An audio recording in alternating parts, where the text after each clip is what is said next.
तो एक भाई बहन आए वहाँ से, उनकी मदर एक्सपायर हो चुकी थी। तो बच्ची कहने लगी कि अंकल मेरी माँ जा रही है ऊपर भगवान के पास, उसका फ़ोटो खींच लो आप। वो दृश्य ऐसा था, उनकी आवाज़ सुन के मैं रात भर सो नहीं पाया और यही लगा कि ईश्वर अब जल्दी ख़त्म करो इसको, दया करो पृथ्वी पर बस।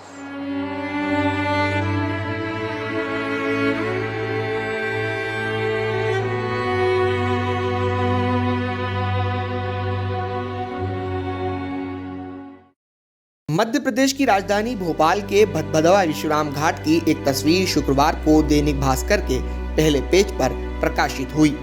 इसमें एक साथ 40 से ज्यादा चिताएं जलती नजर आ रही हैं और ये सब कोरोना संक्रमितों के शव थे। इस तस्वीर के हवाले से भोपाल में कोरोना की भयावहता की कहानी फोटो जर्नलिस्ट संजीव गुप्ता ही बता रहे हैं। गुरुवार शाम जब मैं भदभदा विश्राम पर कोरोना संक्रमितों का अंतिम संस्कार कवर करने गया तो मुझे लगा यहाँ सामान्य सी ही बात होगी, लेकिन शाम 6 बजे के बाद संक्रमितों के शव आने की स्पीड काफी बढ़ने लगी। इस दौरान मैंने ड्रोन कैमरे और स्टील कैमरे से कुछ फोटो वीडियो शूट किए। उस वक्त वहाँ एक साथ 45 शव जल रहे थे। नीचे से तो पता नहीं चल रहा था, लेकिन जैसे ही मैं ड्रोन थोड़ी ऊंचाई पर ले गया तो स्क्रीन पर जो नज़ारा दिखा उसे देखकर हैरान रह गया। यहाँ शाम करीब 7:30 बजे एक शव आने का सिलसिला जारी था। मैंने 1984 में भी हुई भोपाल गैस त्रासदी के दौरान फोटो क्लिक किए थे, लेकिन इतना भयानक दृश्य मैंने आज तक नहीं देखा था। फोटो क्लिक करते समय ऐसा मोमेंट भी आया जिसने मुझे पूरी रात बेचैन किए रखा। जब मैं फोटो क्लिक कर रहा था उस दौरान 10 से 12 साल की उम्र के भाई बहन मेरे पास ही खड़े थे।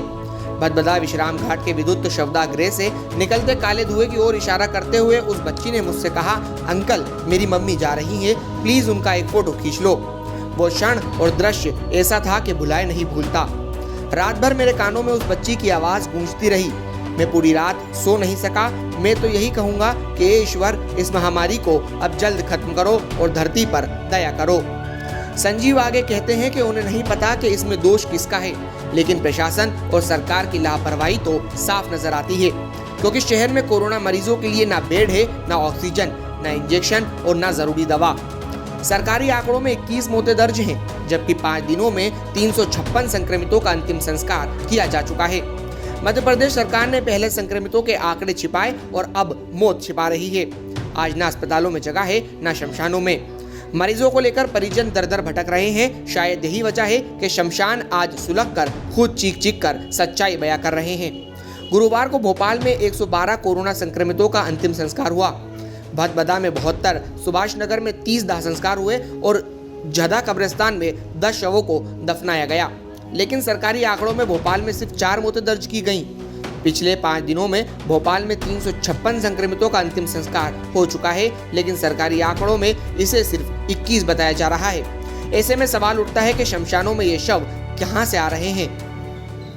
मैं संजीव गुप्ता, मैं फोटो जर्नलिस्ट हूँ, European photo agency Madhya Pradesh का। 15 अप्रैल को मैं कोविड-19 के फिंडल करने भदभदा विश्राम घाट गया था शाम को 6 बजे। पहले मुझे लगा कि सामान्य सी बात है, कोई एक नॉर्मल सी कवरेज होगी, लेकिन मैंने वहाँ देखा शाम को 6 बजे तो 45 शव एक साथ जल रहे थे।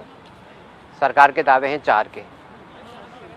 जब नीचे से समझ में नहीं आता, जब ड्रोन से ऊपर से देखा तो आप गिन सकते हो उसमें 45 शव। जैसे जैसे संख्या टाइम बढ़ता गया, शाम को 7, साढ़े 7 बजे तक स्थिति और भयावह होती गई। मैंने अपनी ज़िंदगी में इतना भयावह दृश्य नहीं देखा। मैंने 1984 का गैस कांड भी कवर किया है, लेकिन इतनी विभीषिका नहीं थी जितनी कल मैंने देखी है। अब इसके लिए कौन दोषी है कौन नहीं, लेकिन बस ये है कि बहुत विकट स्थिति है और लोगों को अपने अपने घर में सेफ रहना चाहिए। जब मैं शूट कर रहा था तो वहाँ पर विद्युत शवदाह भी था, तो ऊपर से चिमनी में से वो धुआं निकल रहा था पर।